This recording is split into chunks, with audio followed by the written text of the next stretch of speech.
Congolaises, Congolais, bonjour, bienvenue dans notre numéro de Kinews de Kikissa, le magazine de la diaspora congolaise qui vous informe de l'actualité, qu'elle soit internationale ou congolaise. Passons à l'international.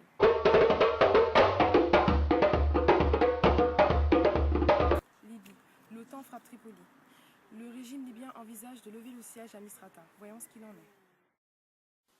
Plusieurs explosions ont retenti samedi matin à Tripoli après un survol des avions de chasse de l'OTAN. Quant au régime de Kadhafi, il réfléchit à l'idée de quitter Misrata et de laisser aux tribus le soin de négocier la fin du conflit. L'OTAN a bombardé samedi les environs du quartier général de Muammar Kadhafi à Tripoli et ses frappes à Misrata pourraient pousser l'armée régulière hors de la ville assiégée. Le gouvernement libyen a annoncé vendredi soir qu'il réfléchissait à quitter Misrata, un tournant majeur dans la bataille pour la troisième ville du pays, dévastée depuis lors par les fusillades entre rebelles et forces loyalistes. Le vice-ministre libyen des Affaires étrangères a affirmé que l'armée s'entretenait avec les tribus de la région qui pourraient tenter de dialoguer avec les rebelles. Signalons également que le bureau de Muammar Kadhafi à Tripoli a été victime de frappes de l'OTAN et que le gouvernement libyen dénonce une tentative d'assassinat. Passons au Burkina Faso. Le président Blaise Compaoré prend en main le ministère de la Défense. Le président burkinabé Blaise Compaoré ne s'est pas contenté d'un remaniement ministériel pour tenter de mettre un terme à une série de mutineries. Le chef de l'État compte superviser lui-même le ministère de la Défense. Le président burkinabé Blaise Compaoré, dont le pays a été confronté à des mutineries de soldats, s'est attribué le ministère de la Défense dans le nouveau gouvernement dont la composition a été annoncée jeudi soir, selon des décrets lus à la télévision publique RTB. Le président du Burkina Faso, chef suprême des armées, assume les fonctions de ministre de la Défense et des anciens combattants, stipule le décret. Ce poste est particulièrement sensible dans le contexte actuel. Le régime du président Compaoré, un militaire arrivé au pouvoir par un coup d'État en 1987, devant faire face depuis plus d'un mois à des mutineries de soldats qui ont touché jusqu'à sa propre garde personnelle. Passons au Nigeria. Les affrontements post-électoraux ont fait plus de 200 morts et les résultats sont contestés. Voyons ce qu'il en est. Principal candidat de l'opposition, le général Buhari, un musulman du Nord, est arrivé avec 31% des voix derrière le président sortant, Goodluck Jonathan, un chrétien du Sud, région pétrolière et plus riche. Le vainqueur du scrutin de samedi a obtenu 57% des suffrages selon la commission électorale indépendante. Signalons que des émeutes qui opposent musulmans et chrétiens depuis l'élection à la présidence de Goodluck Jonathan ont déjà fait plus de 200 morts d'après des responsables humanitaires. La Croix-Rouge, elle, fait état de 40 000 Nigérians obligés de fuir. Plus de 200 personnes ont été tuées dans les émeutes qui ont suivi la présidentielle au Nigeria, a affirmé ce mercredi une ONG, alors que le perdant, M. Buhari, se disait victime d'un vaste trucage informatisé tout en demandant la fin des violences. Le bilan des morts dépasse les 200 dans toute la région, d'après les informations qu'a reçues Civil Rights Congress, a déclaré le chef de l'ONG, M. Sani, évoquant les émeutes qui ont secoué pour l'essentiel le nord du Nigeria, déshérité et à dominante musulmane. Plus de 1000 personnes ont été arrêtées dans la seule ville de Kaduna où un couvre-feu de 24 heures sur 24 est en vigueur, a-t-il ajouté. Les autorités ont refusé de préciser le nombre de morts pour ne pas attiser les représailles entre musulmans et chrétiens.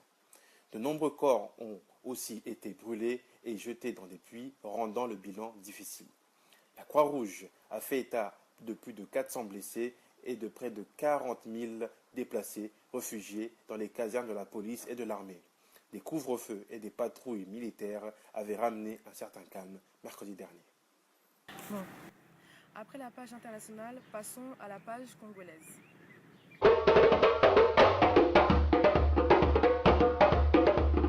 Pour commencer, passons à la rubrique Société. L'ISALA, les sinistrés de la pluie du 24 février, toujours sans assistance selon la société civile. Une pluie diluvienne s'est abattue sur la cité de Lissala le 24 février dernier, causant de nombreux dégâts matériels. Un mois après, les sinistrés ne sont toujours pas assistés, dénonce le président de la société civile de cette cité, Mathieu Mollet. Accompagnée d'un vent violent, cette pluie avait emporté les toitures de plusieurs maisons et édifices publics, notamment des écoles.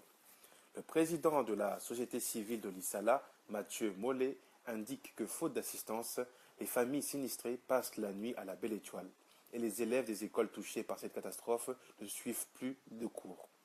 Plusieurs écoles ayant été touchées par les intempéries, la plupart des élèves suivent les enseignements à ciel ouvert ou à même le sol, faute de bancs, signale la même source.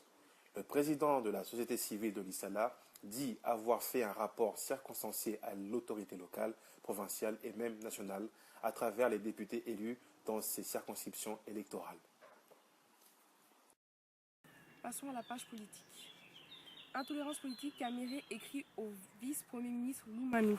L'Union pour la nation congolaise UNC dénonce les actes répétés d'intolérance généralisée et de répression systématique dont sont victimes ses membres à travers tout le territoire national.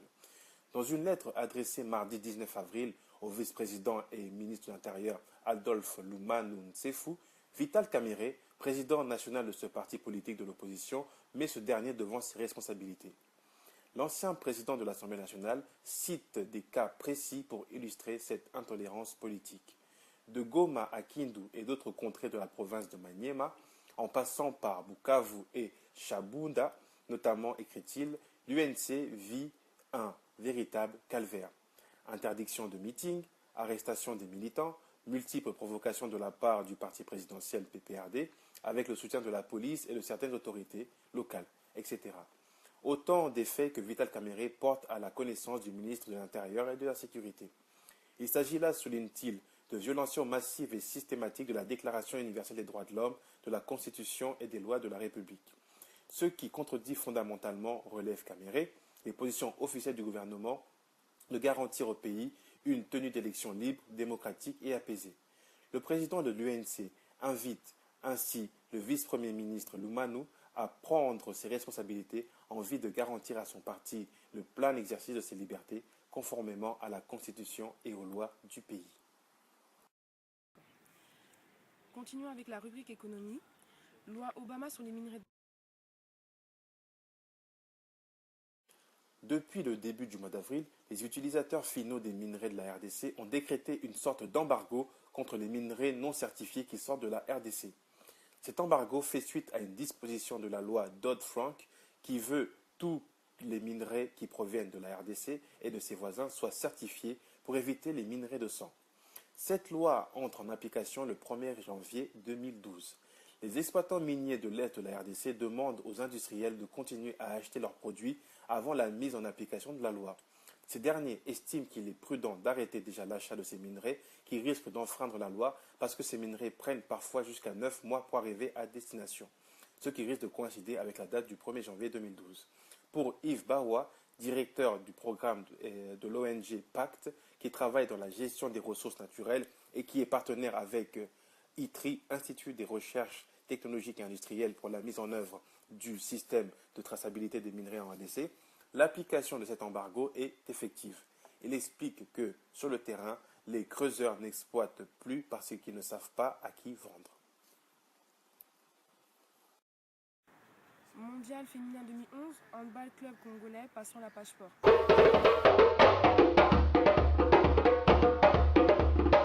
Bienvenue pour cette nouvelle semaine de Page Sportive. Commençons d'abord par le Mondial féminin 2011. Signalons qu'il n'y aura aucun arbitre congolais retenu par la FIFA.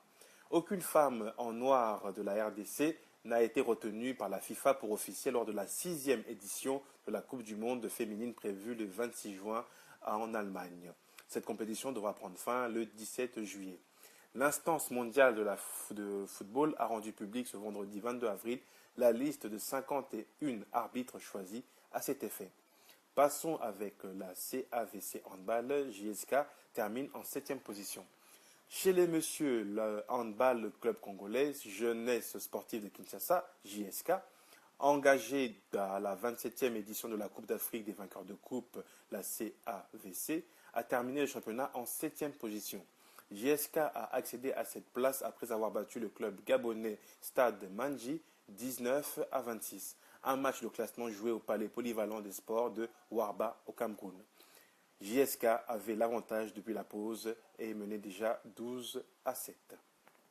Voilà pour les news sportives. Nous vous disons à la semaine prochaine. Merci de nous avoir suivis pendant ce journal. À bientôt.